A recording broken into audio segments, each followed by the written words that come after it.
I had worked with a service member and at a duty station, and then you have the relationship, you get to know each other at the duty station, and you have a work relationship.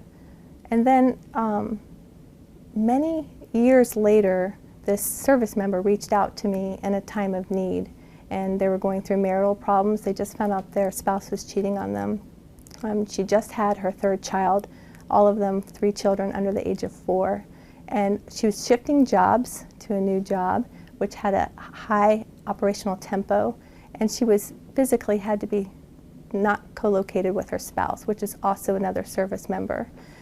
These stress factors were huge in her life, and she was wondering if life was worth living.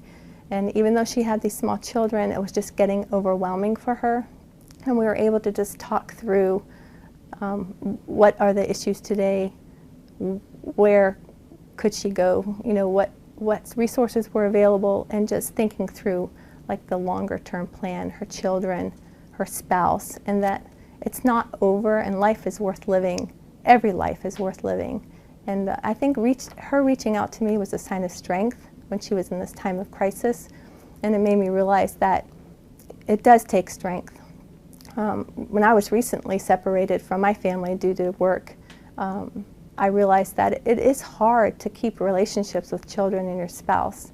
And I was able to, one, increase communication so that both the husband and the wife know that if you're struggling, you have to communicate, and also reaching to the chaplain for help, to help just navigate being separated, and then just finding ways to talk to the kids and looking at ways to keep that communication even though there's a distance.